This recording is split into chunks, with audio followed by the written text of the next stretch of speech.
Well, good morning, everyone, or good evening, or good afternoon, as usual, depending on what time of day it is you're watching. A very warm welcome back to What's for Tea. And today I made this amazing Scottish fruit slice, also known as fly cemetery or fly's graveyard, which I thought would be perfect for Halloween and one that has been requested before. This is so popular here and can be found in most bakers and cafes across the country. But just before I move on, I wanted to say a massive thank you to the supporters, as usual, of the channel over on my Patreon page. So thank you once again, guys. It's very much appreciated. I'll leave a link to my Patreon just underneath this video. So yeah, like I was saying, very, very popular here, and it's so easy to make as well.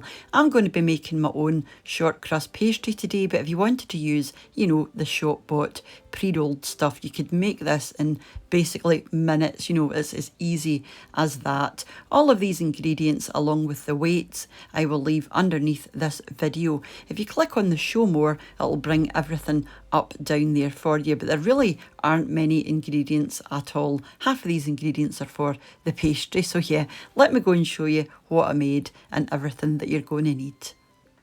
So you'll need an oven tray or an oven baking sheet, and you want to line that with foil and then again with some parchment paper. Just make sure it's overlapping so that it's easy to lift off. So first thing we're going to do is make the pastry. So into your mixing bowl, pop your flour, followed by some very cold butter. I've had this in the freezer. Just make sure it's in wee cubes and it'll make it really easy to rub together. So you want to rub your flour into your butter. This will take you maybe 4 or 5 minutes to do it properly, and you want to be left with a kind of rough breadcrumby type mixture, just like this. As you can see, it's lovely and sandy, and that's what you're looking for. And to that you want to add your icing sugar and then an egg. So this is just a medium free range egg, and you just want to give that a good whisk and mix everything together. Now at this point you'll be thinking, oh my god, this is so dry. So to this we're going to add some water. 2 or 3 tablespoons will do. And you just want to bring it together with your hand until it's just forming a ball. You don't want this wet or sticky. That's ideal. Because it's short crust pastry, it will be quite dry, but don't worry, it will roll out very easily. So pop this into the fridge until you make your filling, and it was as easy as that. You can use some plastic wrap or a Ziploc bag like I've done. And while your pastry is chilling out in the fridge, we're going to do the filling. So into a bowl you want to pop your spices. Now I've got some ready-made mixed spice, 2 teaspoons, and that's it there. But if you don't have your own, you can make your own blend. It's just a simple blend of cinnamon and ground mace, and ground ginger and nutmeg and some crushed clove, although this is whole cloves, but you do want, ground clove, ground coriander. So if you can't get the mixed spice, you can make your own quite easily.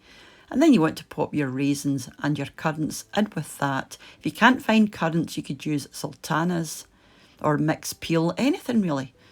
And then your sugar and then some more butter. This is soft room temperature butter. And you just want to mix all of this together until your butter is fairly even throughout your mixture. Set that to the side. Now you're going to preheat your oven so that by the time you've done this, your oven will be up to temperature, and that's your temperatures there. So grab your pastry from the fridge, and you just want to roll this out big enough that you're going to be able to get 2 equal sized rectangles, one for the bottom and one for the top. So I've got my tape measure out because I'm quite funny this way. I like it to be perfect, but it doesn't have to be.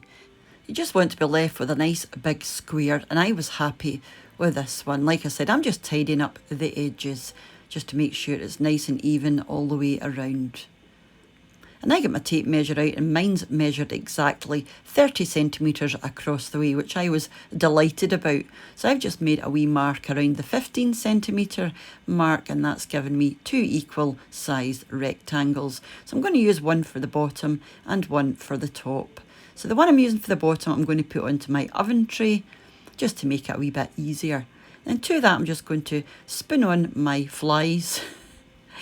Give them a good pat down, and make sure you leave a border all the way around the edge so that you can moisten that, and then when you put your lid on, you can stick it down.